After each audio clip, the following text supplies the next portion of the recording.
Welcome back. Got a lot to get into here on the V.O.C. College Football Thursday. Not going to waste too much time with this intro. Going to jump right into it.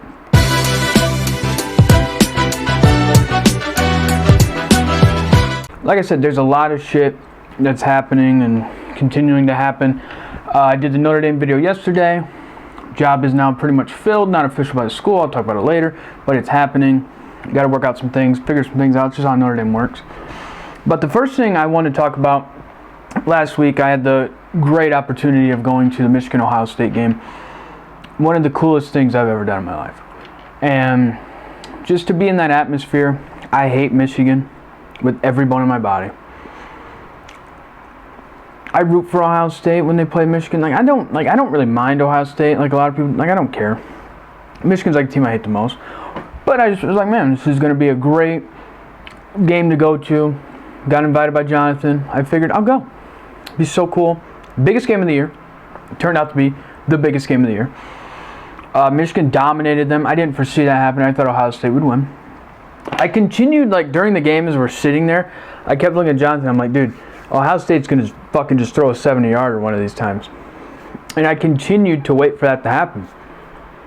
It never happened. That was the thing that got me, was they completely just did not look or feel like Ohio State that day. And it just felt like one of those things where Michigan just had everything going for them, that it was just perfect. They won. Harbaugh finally did it. He secured himself another 20 years as the head coach. Him going to the Bears probably is not going to happen now. Now the speculation, Ryan Day going to leave Ohio State to go to the Bears. I don't know. I wore my Bears gear to the game, and that's what every Ohio State fan said. Don't take our coach, man. Don't take our coach. And those fans were nervous. The Ohio State fans were nervous. I was shocked at that, because I'm like, dude, you guys have fucking beat them last 10 years or whatever it is. Dude, you've been big dick swinging. This is your fucking little brother. You've just been like this with your fucking arm on their head. And they were nervous. So, that was crazy. When Michigan had the lead going into halftime, that's when I was like, yeah, they probably have a good shot at winning this game at this point. And then they didn't expect it. Got to storm the field. That was Jonathan text me, when he texted me a couple weeks ago talking about the game, invite me. He was like, hey, I'm going to rush the field. And I go, I'll rush the field with you. I don't care. I've always wanted to do it. We were able to do it. It was one of the coolest things ever. Being an athlete is what you have to be to jump on one of those fields. It's like a 7-foot drop, 6.5-foot drop or whatever. It might not even be that tall. It seems that tall. And it was fucking snow everywhere. Icy, slippery, jumped down. It was nuts. It was crazy. There was 111,000 people at that game. I don't even know how many were on the field. At least 70,000 people. Maybe 80,000. It was nuts. We had Michigan players all around us. They were just in the fucking crowd. And all of a sudden you just see one pop up and everybody's like, holy shit. It was nuts. It was fucking mayhem. It was one of the coolest experiences of my life. We went storm chasing. It was awesome. I hate Michigan with every bone in my body. But it was one of the coolest things I had ever done in my life. And that is everything I've done, right? It was just awesome. Michigan fans were sitting there crying. Jonathan was crying. I'm like, Jesus Christ, you guys fucking cry over beating Ohio State? Jesus Christ, I don't think I'd ever cry for my team. And you know what, Michigan, build a fucking stadium right the next time. Next time I have to walk up fucking 100 flights of stairs to go take a piss. Come on. Have some more section areas or outages. Don't make us fucking walk up 50 million flights of fucking stairs. Learn how to build a fucking stadium. Jesus Christ. I'll show the video of the mosh pit right here.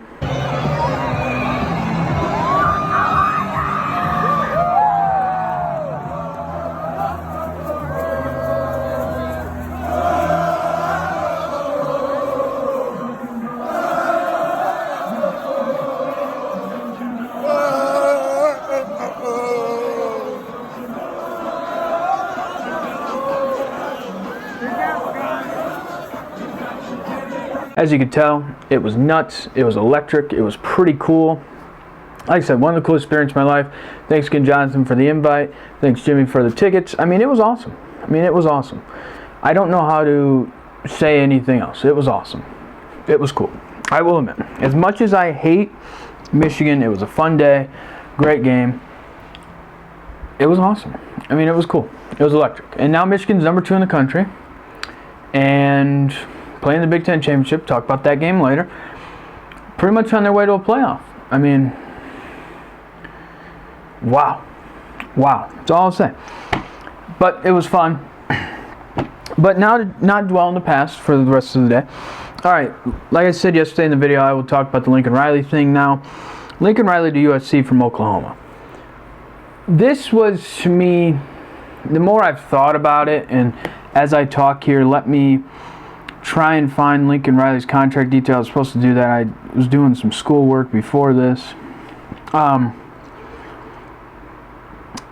To me, the Lincoln Riley from Oklahoma to USC, which, big move, right? One of the biggest moves ever in college football history. Like, you just don't leave one power top 10 program for another top 10 program.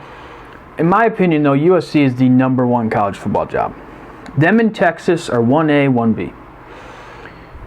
USC, they give you every resource possible. Nice weather all year round. A school that they're committed to winning games. They've proven that in their history. Nothing but stand up to the players and the way they treat them and the coaches when you're doing good. Recruiting, you don't even have to leave your own state. You don't have to leave your own state. And then the city you're in fucking California, Los Angeles, the second biggest market in the U.S. It is the mecca of everything ever in the U.S. It's turning into bigger than New York, honestly. With like the way the younger generation is coming on, it's like everybody wants to go to L.A. now. They don't like New York's like they want to go to L.A. Like everybody lives in L.A. now. So crazy. And not only did you leave Oklahoma, right? It's like Oklahoma, yeah, it's a big job. But to go to USC, it's a little different. Like I said, I think it's the number 1 job. That in Texas, those are 1A, 1B. Nothing bigger than those jobs, in my opinion. And that's coming from a Notre Dame fan. I think he wanted to have a chance to put his own footprint on college football that wasn't Oklahoma and that wasn't behind Bob Stoops. That is truly what I believe. Coached under Bob Stoops, took over the program from Bob Stoops at Oklahoma.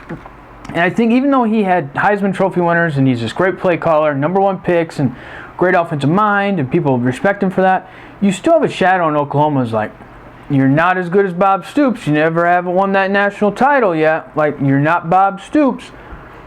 Bob Stoops was here for 15 years. You're not Bob Stoops. And I think he might have got tired of that. Like, I would. Go build your own program your way. Yeah, I mean, he took a lot of Oklahoma assistants. Happens, right? It's like, it happens. It's a shitty way to do it. Just like fucking just leave the program in shambles. Because Oklahoma right now is in shambles. And who'd they call for help? Bob fucking Stoops. That's what I'm saying. It's like, I think Oklahoma's Bob Stoops, Barry Switzer. It was never going to be Bob Stoops, Lincoln Riley. Or Barry Switzer, Lincoln Riley. Bob Stoops, Lincoln Riley. Those are the two. It was never going to be anything different. Or it couldn't just been Lincoln Riley by himself. And they're going in the SEC. I think he was scared of the SEC a little bit. He turned down LSU. Left to go to USC. But like I said, it's a bigger job, better job than Oklahoma is. USC is. So here's his contract details. All right, this guy that got the contract details, he couldn't get much. He said this was very hard to get. Don't know the year, but it's $110 million. USC is buying both his house in Norman for $500,000 instead of giving a $1 million bonus. They're buying him a $6 million house in LA, which I watch a lot of $1 million listing and a bunch of real estate shows in LA. $6 million in LA. I mean, it doesn't get you as much as you think. But still a very nice house, but not as much as a $6 million house in Norman, Oklahoma will get you. And then he gets unlimited use of the private jet 24/7. That's big in itself. Just like, hey, Lincoln, you want to go? Go use the jet whenever you want. Like, that's huge because a lot of times, like when schools give contracts to these coaches for private jet use, it's like you have like up to 20 hours of private jet use, or you have like 15 or 10 hours, or you're hourly, you're limited per hours. This is like, fuck. If he wants to go on a Sunday come back on a Tuesday somewhere, he can fucking do it. So, I mean, it's big. I think it's a great hire. I think it's a hire where he's going to win. He's already got recruits flipping that are from California. He was getting them from California to Oklahoma. That shows you how down USC was. And those kids are like, look, like Lincoln Riley. We see what he did at Oklahoma. Now he's going to USC. The brand of USC is bigger. We can stay home. It's huge. I think it's very good. As a Notre Dame fan, I'm like, fuck, because we have to play him now every year. But I don't hate USC as much as I hate Michigan, so it's like whatever. Oklahoma now, I don't know where they move forward. Their program's in shambles. They've lost recruits, coaches, the complete opposite of like what happened with Notre Dame. I don't know where they turn. Bob Stoops is the interim. I don't think he becomes the primary guy. He could. I don't know. He's recruiting right now the best that he can. I don't know. Brent Venables has come up, the defensive coordinator from Clemson. He used to be the defense coordinator under Bob Stoops at Oklahoma. I would probably lean in that direction. Matt Campbell at Iowa State. I'm not a Matt Campbell fan, but I don't give a fuck who Oklahoma hires. And then Matt Rule, the NFL, Carolina Panthers, that's been brought up. Bruce Feldman, who has been all over these coaching searches, told everybody week and a half ago, Lincoln Riley's not going to LSU. He said the Matt Rule, the Oklahoma stuff is not legit. So I don't know where they go. I mean, Mike Leach has been brought up because Mike Leach used to coach there. I think if you're going to hire somebody, and if the one job doesn't come open, and Miami never comes open, I think Lane stays. But if I'm Oklahoma, I go call Lane Kiffin. Because to me, Lane is a bigger brand than Lincoln Riley is. And he can help you navigate through this shamble that you're in.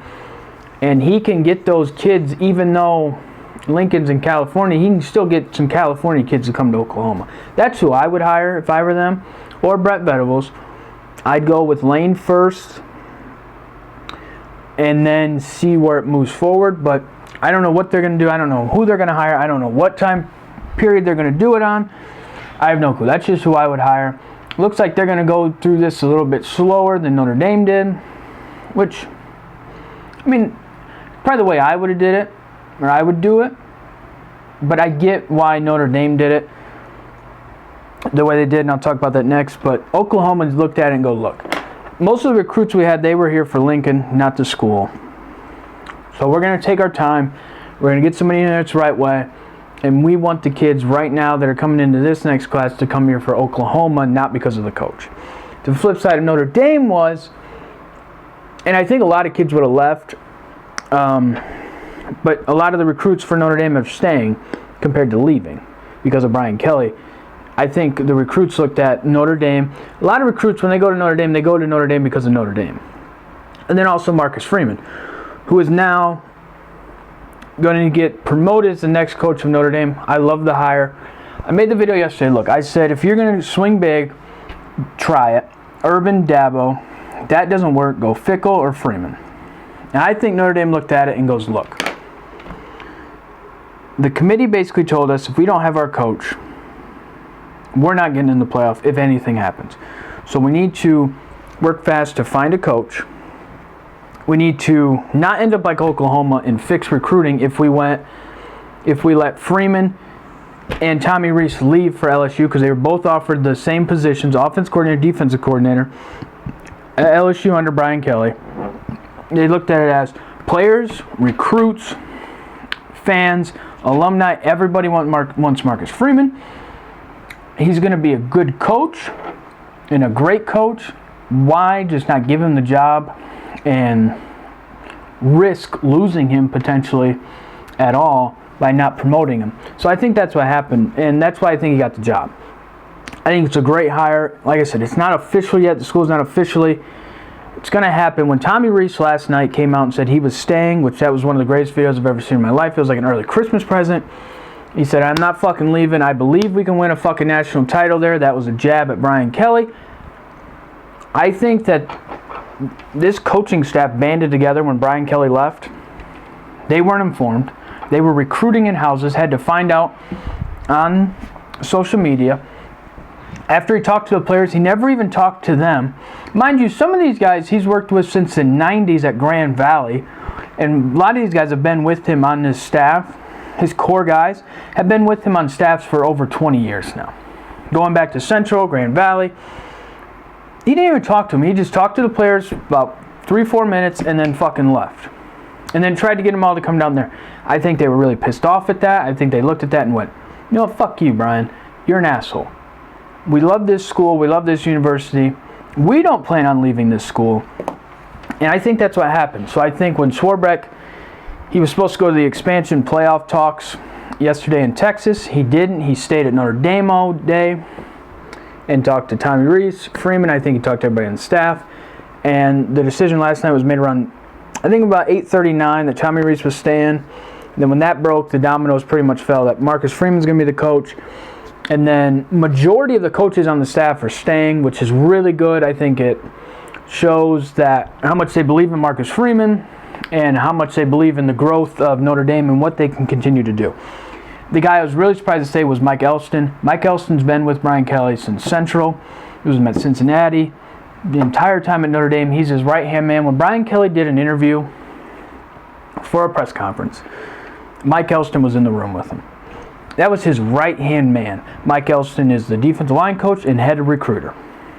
That is his right-hand man in the program. Him and Brian Polian. And Brian Polian, I haven't heard anything yet. I presume he's probably gone. If we haven't heard anything about the coaches that are still on staff, most likely they're gone, but I don't know. I think when all this shit happened, Mike Elston looked at it and goes, I love Notre Dame. To me, I'm at the mecca of where I want to be. This guy kind of fucked everybody over. I believe in Marcus Freeman. He can be the next guy to get us to the top. I think they looked at that and they said, I'm going to stay. Now, I think Marcus Freeman's the guy that wins the national title at Notre Dame. And this is not just a Notre Dame fan being a Notre Dame. I have said for years, and I forgot to say in yesterday's video, and I hate myself for not. Like I said, I meant what I was going to say. I meant to say yesterday. And when you fucking make these videos and you forget to say something, or you do an interview for anything, like when I used to interview people when I worked at The Leader for my internship this summer, and I would fucking forget to ask a question or forget to elaborate on something someone said, and you listen back to the interview or whatever, you feel like the worst. You feel like an idiot. It's the worst. And I forgot to say this in yesterday's video. I feel like an idiot for not saying it yesterday.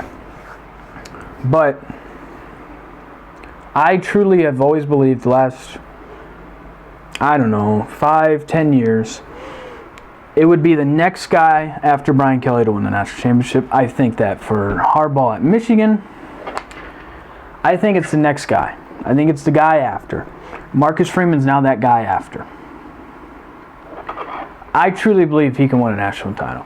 He's been here for 1 year at Notre Dame. Our recruiting was averaging like 8 to 12. Gets here 1 year, our recruiting bumps up to 5th for this next year's class, and we're 2nd for 2023. That's Marcus Freeman. That wasn't Brian Kelly. Brian Kelly had been here 12 years. We've been about 8 or 12, in that range. That's where we were with Brian Kelly. Marcus Freeman comes, we're 5th, and we're 2nd. I think we're only going to get better. He's young, he's 35, played at Ohio State, played at a very high level college football-wise, looks at what he can do with recruits, and he's honest with them. And I love, Pete Sampson writes for Notre Dame, writes for The Athletic. He did a story talking about when they talked to Marcus Freeman this summer, what his recruiting philosophy was, and he basically goes into recruits' homes and he'll ask them a question like, who's your favorite rapper? And they'll say someone today. And he'll go, well, look at it like Jay-Z. And then he goes, Jay-Z just sold one of his companies for $1 billion. And he goes, Notre Dame is Jay-Z. And he has the recruit sit there and think about it. And he goes, you know, Notre Dame, Jay-Z. It's a brand. It's a person. It's bigger than just when you're here at college for the next couple years. Not how much money can you make in 4 years, how much money you're going to make in the next 30 years. And when recruits hear that kind of stuff, I mean, if I was a kid and the guy was like, man, think about it. Jay-Z sold a company for $1 billion. You like this new rapper? Think Jay-Z. Think bigger. Think bigger picture. Think how... Alright, I have no fucking clue what is saved for this fucking video, because memory card got full, so I had to fucking figure shit out, and batteries are dying. I mean, it's a shit show, right? As I was saying, though, I think Marcus Freeman's really good. I think recruits like him. The stories he tells, showing them Notre Dame. One guy said that Marcus Freeman looked at the restriction Notre Dame has and goes, fuck that. I can recruit anybody. I'll walk into any school. I'll walk in any house. I can do it. That's what we need. Like I said yesterday, we need a fucking guy, roll up his sleeves, fucking put in the work. I think he's going to do really good. My only skeptic on it is he's young, he's 35. Notre Dame's a different job. People that usually come to Notre Dame not having prior head coaching experience don't work out because it's so much. But I think this circumstance is different because the program's in a really good spot, and majority of the staff is staying in put. It's a really good fucking staff. So I think that helps. We'll have to see who he hires as defensive coordinator. Like I said, we'll have to wait for the official announcement. I've never checked Twitter this much in my life. The official announcement's coming. There's a lot of shit that they're working on the contract. Father Jenkins from Notre Dame was in Rome, so I had to wait for him to get back. It's happening. It's just a lot of shit's getting worked out right now. Probably, I'm assuming some of the logistics of like, okay, is a football facility going to get built? Who else is going to be on the staff? Money-wise. My guy says continue with the recruiting stuff that is here, like that kind of stuff. Like, it's going to happen, right? It's happening. It's stuff's got to get worked out. But I'm very pleased with it. Like I said, if you weren't going to make a big splash of like an Urban Dabo, Fickle, they just couldn't wait. They had to do this now. They had to get a coach. If they potentially make the playoff, if everything goes bad, and I'll talk about those games next, they just couldn't wait for him. They had to do it now. And for recruiting, they had to do it. And now Tommy Reese is out living the best time of his life. That video was, like I said, amazing. I could run through a fucking brick wall after watching it. I've watched it like 20 times since. He's now recruiting in a private jet. Usually I was just the head coach. He's living his best life. I'd say Notre Dame, give Tom Reese Brian Kelly's Diamond Lake House. Fucking do it. Fucking do it. Give it to him. Fuck it. Fuck Brian. Fuck that guy. The guy's an asshole. So I think Marcus Freeman's good. At least 7 national titles, and his statue is going to look fucking great outside Notre Dame Stadium. That's all I'm saying. All right, moving on to the games this week. Really big fucking games. This is championship week. Championship week. I got 6 games on here. Usually I do an odd number of games. Just in case you go, you do an odd number, so you de facto win, you de facto lose. But I think there's only 6 games worth talking about. The 5 Power 5 conference games, and then Houston, Cincinnati. The first game I'll talk about is Friday night, Oregon, Utah. Utah didn't just win the last time they won, they dominated them. It was at Utah. Perfect storm. Utah won the first meeting by 31. I did not just see it on the TV to use that stat. I believe. This game's tough. I don't know. This is like the only game I don't know who to pick a winner for. Well, the pick weight game, I don't know yet. This game's tough. Like, I'm really thinking. This big brain is really thinking.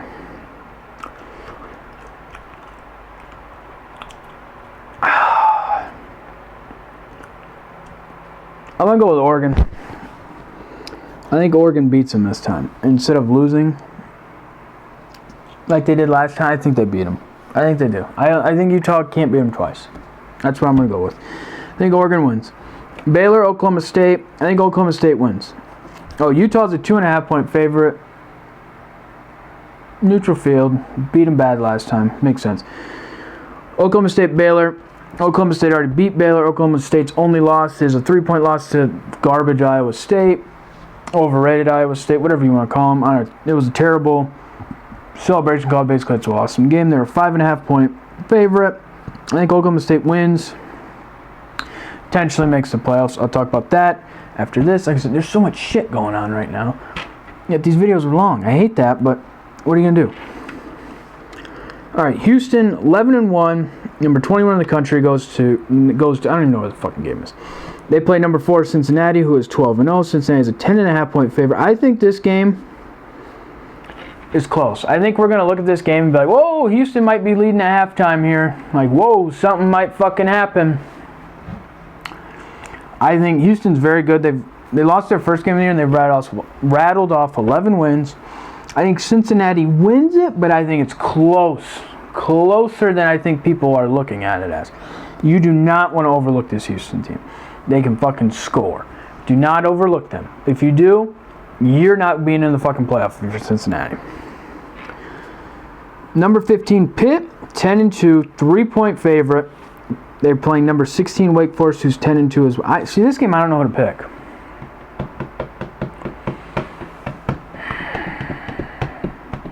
It's going to be a shootout. But I trust Pitt more with Pat Narduzzi and their quarterback that's played in college football for 20 fucking years. So I trust Pitt a little bit more, but this game's going to be wild to watch. It's going to be fun to watch. This is a toss-up for me, really, it is, but I'm going to go with I trust Pitt a little bit more to pick them. All right. Michigan, number 2 Michigan, 11-1. They are 11-point favorite. They play number 13 Iowa, who's 10-2. Like I said in the car ride home when we were on our way home from the Michigan game, I said, who would have thought at the beginning of the day that Michigan and Iowa would be playing in the game and not Ohio State and Wisconsin? That's what everybody thought. Big Ten championship game would be Wisconsin, Ohio State. Now it's Michigan, Iowa. This is what makes football so fun. You don't know what the fuck's happening. I think Michigan wins this game, but I think they struggle in the first half just because they're coming off their most emotional win ever. I mean, they were crying last week. So much emotion. Crying. That was their Super Bowl. They fucking got the monkey off their back for that one. Now you got to come out and play this game because Iowa, they'll punch you in the fucking mouth. They don't have an offense, but they have a defense. I think it's close, but I think Michigan beats them. I think it's one of those games where it could be close for the first half, and then I think second half adjustments, Michigan has more talent. I think they pull away, they win it, and they go to their first ever college football playoff. But don't sleep on Iowa either. Like, it could happen. I don't foresee it happening. Could happen. Here's the game that every time I've talked to somebody about this game, people fucking are like, you're retarded. And I'm like, well, I might be the smartest guy in the room. I think I am. You'll see from Tyler's video. Georgia, number 1 Georgia, 12-0, 6.5 point favorites. They're playing number 3 Alabama, who's 11-1. And everybody's like, Alabama's not Alabama this year. They've like really close wins, and they barely beat Auburn last week. Went to like 3rd, 4th overtime. Chirp, chirp, chirp, chirp, chirp. Who's their coach? Who's their fucking coach? Oh, I forget. Oh, fucking Nick Saban. Guy's only won 6-7 national titles. The fucking greatest college football coach of all time. Oh, I forget. He fucking... Oh, yeah. He's the coach, right? Yeah, Yeah, you guys are fucking idiots out there. Look. 3 guys in football you don't bet against. Belichick, Brady, Saban. Alabama has nothing to lose. Because if they lose, they're not in the playoff, right? And like, oh, yeah, blah, blah, blah, blah. Nah. Wrong. They have everything to lose in this game. They're going to come out and fucking fight as hard as they can. Georgia is the team that has nothing to lose in this game. If they lose, they're still in the playoff. 3rd, most likely 3, ranked, maybe 4th.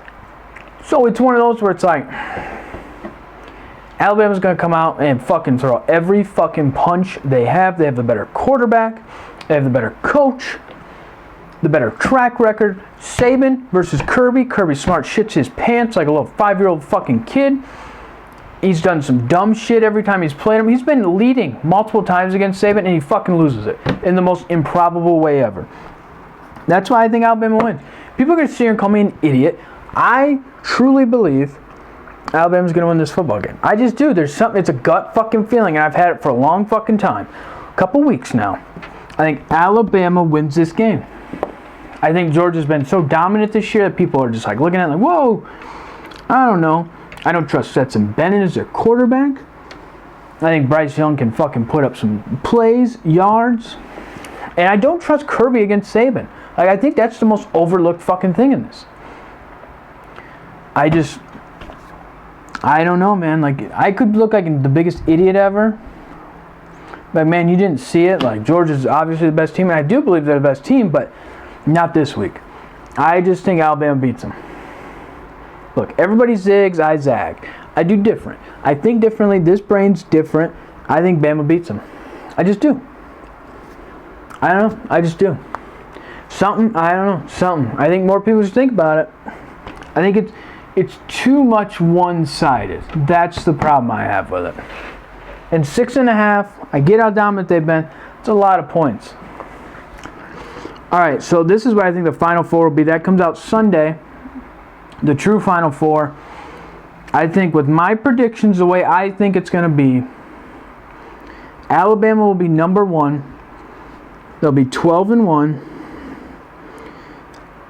Michigan will be 2 at 12-1. I think Alabama jumps Michigan. If they beat Georgia, they'll be number 1. Georgia's been the number 1 team all year. They've been the best team all year. Alabama beats them. They move up to number 1. I think Georgia moves into number 3, moves down to number 3.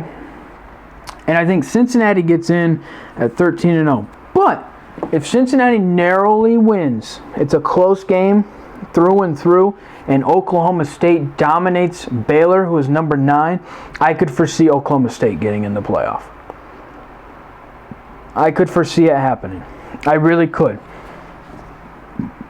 Cincinnati needs to come out and just fucking dominate. They need to win by 21 plus, but make it look dominant. Not like it's been close and they pull away. They need it to be a dominant 21 plus game. So that's what I think the 4 will be. Now, as a Notre Dame fan, I've been like really skeptical on wanting them in the playoff. I still don't want them in the playoff, but with the new energy that this fucking regime has, they're hurt, they're pissed off, they feel disrespected. I think they could fucking kill anybody right now. I think they could win a Super Bowl. Like, that's how hard they're playing right now. So if something crazy happens, they could fucking get in. If you gotta, Oklahoma State loses, Alabama loses to Georgia, they'll be in the playoff. I mean, they would. So this crazy, if crazier shit's happened, and like it could go, ultimately I don't want it to happen, but if we do somehow get in this motherfucker, watch out. We'll dominate. That's what I think. Long video, a lot of shit's fucking happening. Like I said, I might be the only guy out there that's picking Bama to beat Georgia. I might be the only guy. But I'll fucking happily sit down that soapbox and scream my ears out or eyes off, whatever the fuck you say. That's truly what I believe. I believe Alabama beats Georgia. Just do. That's going to do it for the video. Thanks for watching. Until Monday.